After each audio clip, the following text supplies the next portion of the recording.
Assalamualaikum warahmatullahi wabarakatuh.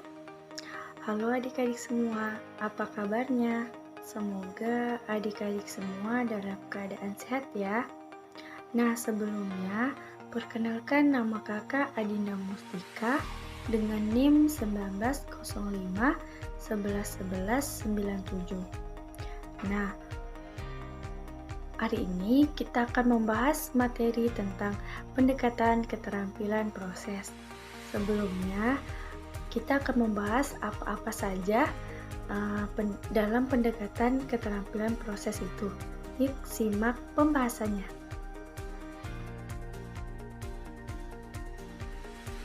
Nah, selanjutnya ada pengertian dari pendekatan keterampilan proses. Pendekatan keterampilan proses adalah pendekatan belajar yang mengembangkan keterampilan memproseskan perolehan.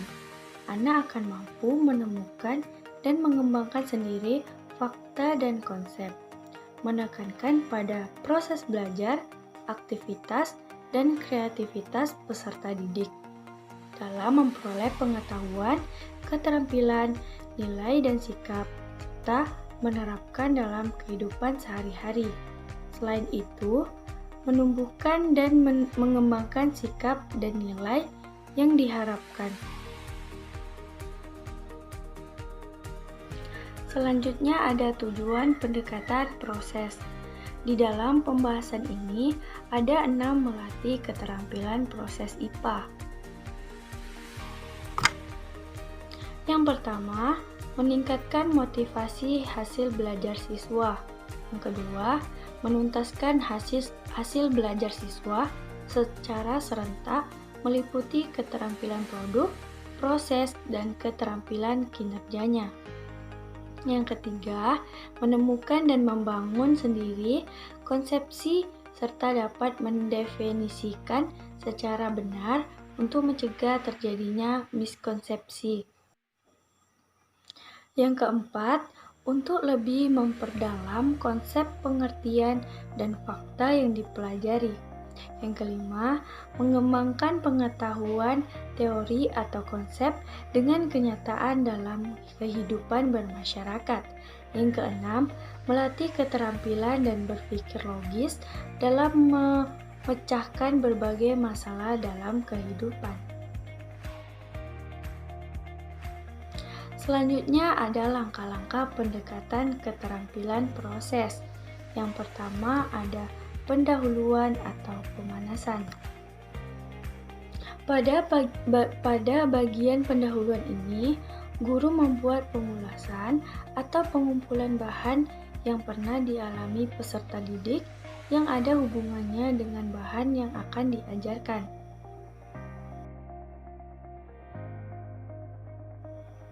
Yang kedua, pelaksanaan proses belajar mengajar atau bagian inti.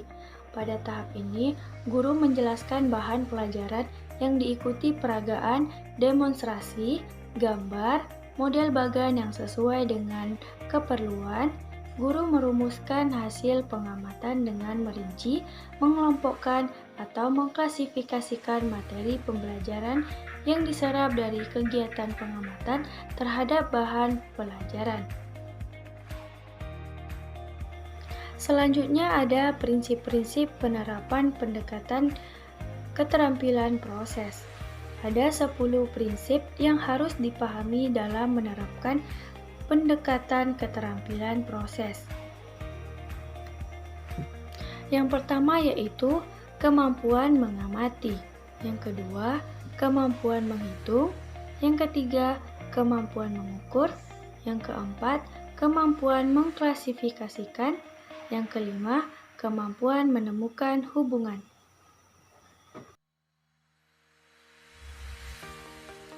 Yang keenam, kemampuan membuat prediksi. Yang ketujuh, kemampuan melaksanakan meneliti. Yang kedelapan, kemampuan mengumpulkan dan menganalisis data. Yang kesembilan, kemampuan menginterpretasi data. Yang kesepuluh, kemampuan menyampaikan hasil.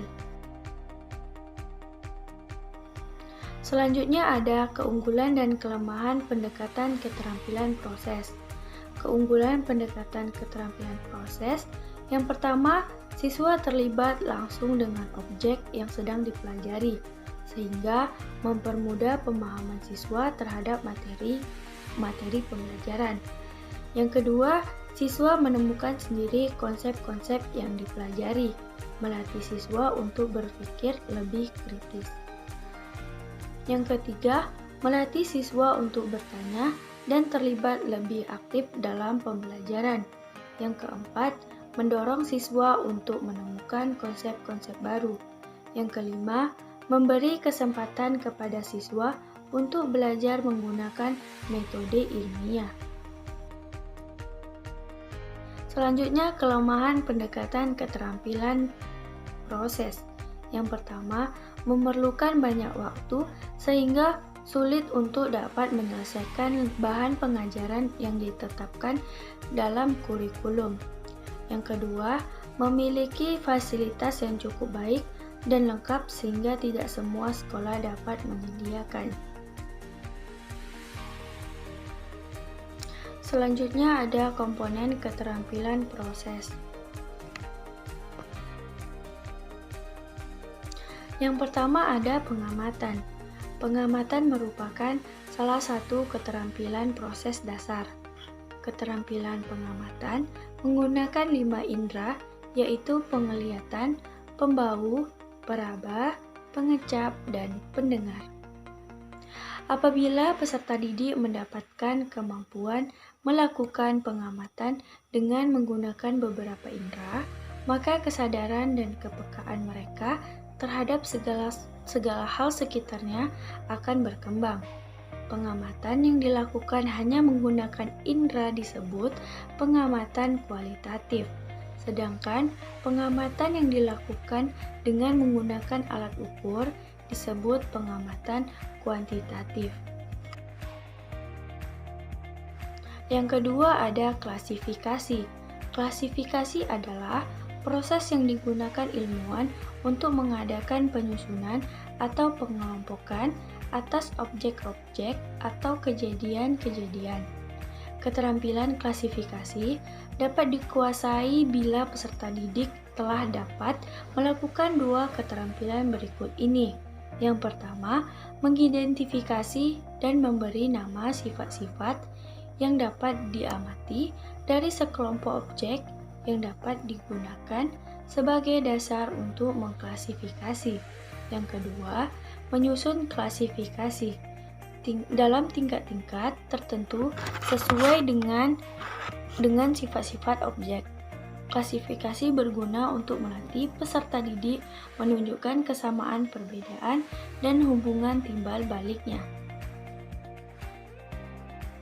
Yang ketiga, inferensi. Inferensi adalah sebuah pernyataan yang dibuat berdasarkan fakta hasil pengamatan. Hasil inferensi dikemukakan sebagai pendapat seseorang terhadap sesuatu yang diamatinya. Pola pembelajaran untuk melatih keterampilan proses inferensi sebaiknya menggunakan teori belajar konstruktivisme sehingga peserta didik belajar merumuskan sendiri inferensinya. Yang keempat, prediksi.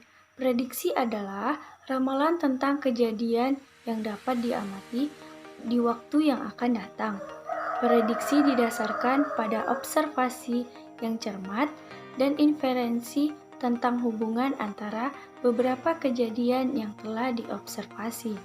Perbedaan inferensi dan prediksi adalah inferensi harus didukung oleh fakta hasil observasi, sedangkan prediksi dilakukan dengan meramalkan apa yang akan terjadi kemudian berdasarkan data-data saat pengamatan dilakukan.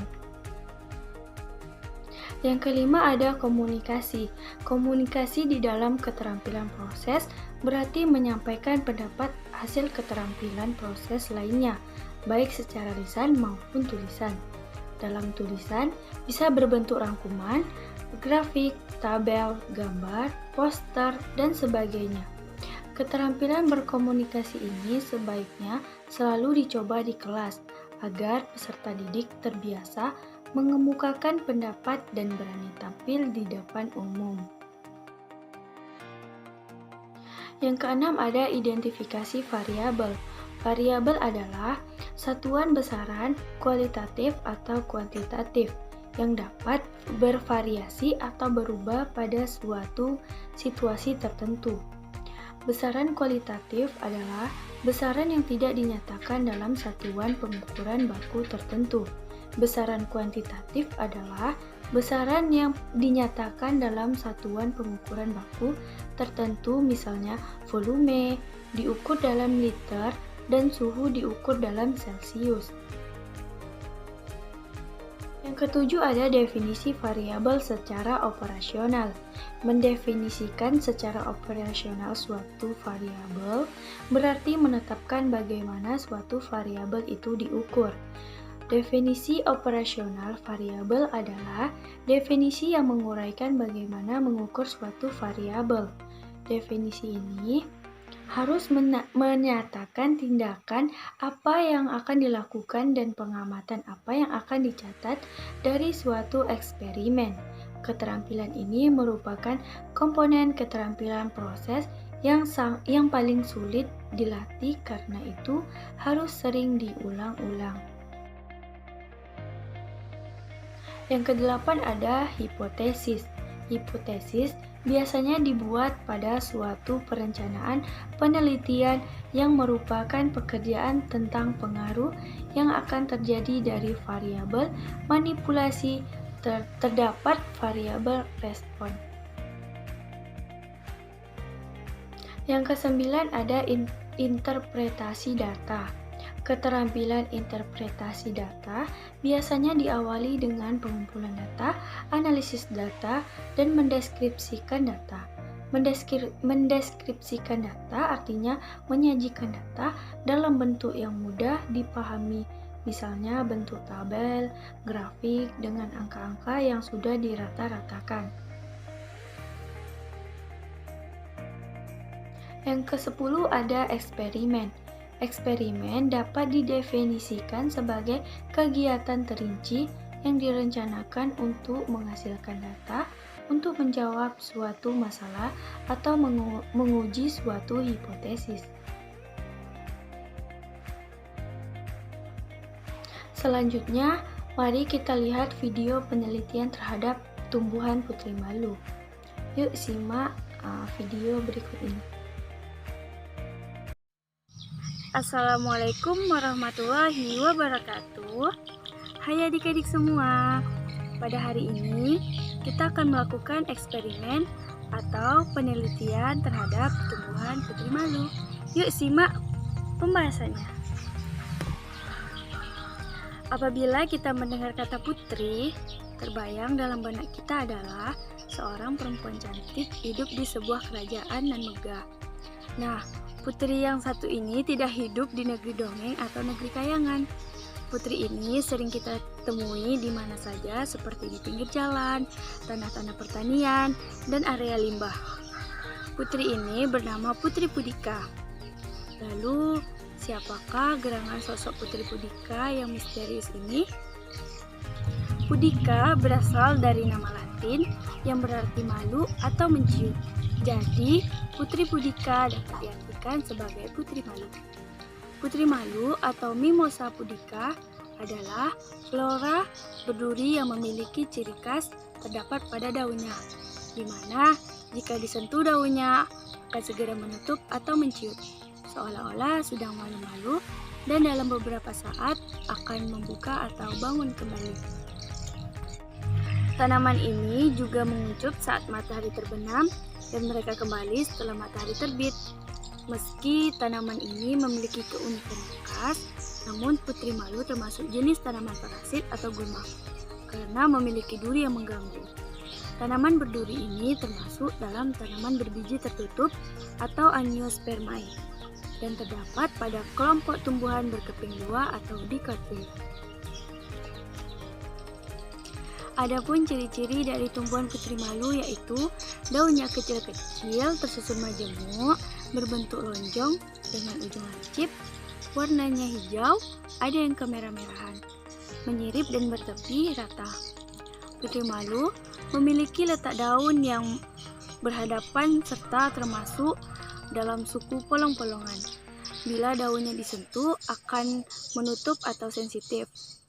Bunganya bulat. Nah, karena di sini pengambilannya siang hari, jadi bunganya itu udah nggak segar seperti pagi hari ya adik-adik. Nah, jadi bunganya ini seperti bola, bulat, berwarna ungu, atau kadang dia berwarna merah muda dan bertangkai ya. Adapun ciri-ciri dari tumbuhan Putri Malu yaitu daunnya kecil-kecil, tersusun majemuk, berbentuk lonjong dengan ujung lancip. Warnanya hijau, ada yang kemerah-merahan, menyirip dan bertepi rata.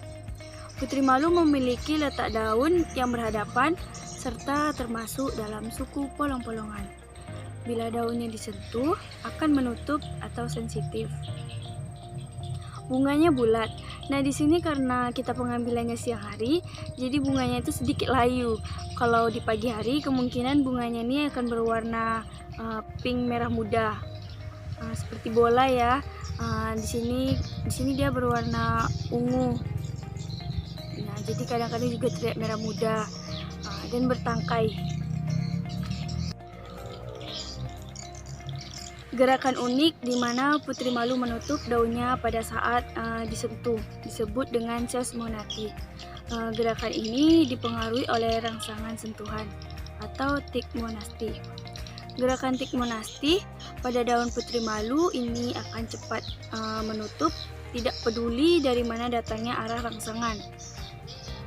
Fungsi dari gerakan ini ialah untuk melindungi diri dari hewan pemakan tumbuhan atau herbivora. Adapun cara lain dari Putri Malu untuk terhindar dari pemangsa yaitu lewat warna daunnya yang berwarna lebih pucat dan terlihat layu. Nah, jadi di sini layu dia kan. Hal tersebut nih akan membuat hewan-hewan lain, hewan-hewan herbivora cenderung enggan memakannya. Jadi mereka nggak mau memakan karena udah layu seperti ini ya adik-adik. Dalam prediksi penelitian ini dapat kita lakukan percobaan dengan cara menyentuh permukaan bawah daun Putri Malu dengan menggunakan jari tangan. Nah, memberi efek dingin atau panas dan juga menyentuh tangkai daun dengan menggunakan jari tangan. Nah, seperti ini ya. Nah, dari berbagai percobaan tersebut, daun Putri Malu memiliki kecepatan menutup yang berbeda-beda, tergantung saat kita menyentuh dan memberi rangsangan. Setelah saya mencobanya, daun Putri Malu lebih lama menutup saat diberikan rangsangan suhu dingin dibanding rangsangan lainnya. Nah, karena di pagi hari itu mungkin masih segar gitu ya, jadi bunganya, daunnya masih mekar-mekaran. Kalau siang seperti ini dia udah pada layu, bunganya juga udah pada hilang, udah pada layu semua kena suhu panas gitu ya. Dan yang paling cepat menutup yaitu rangsangan sentuhan pada tangkainya.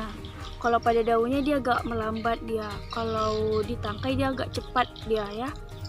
Terus daun Putri Malu ini menutup karena terdapat gerakan seismonasti, di mana gerakan menutupnya daun Putri Malu karena dipengaruhi oleh rangsangan dan sentuhan. Maka dari itulah Putri Malu akan menutup jika disentuh, ditiup seperti itu, dipanaskan, dan lain-lain. Mungkin hanya itu saja yang dapat kakak sampaikan dalam video penelitian tumbuhan Putri Malu ini. Mohon maaf jika ada kesalahan. Terima kasih. Bye-bye.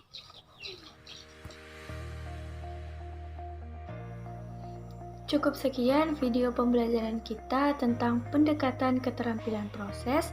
Semoga bermanfaat untuk adik-adik semua. Sampai jumpa di video pembelajaran selanjutnya. Terima kasih.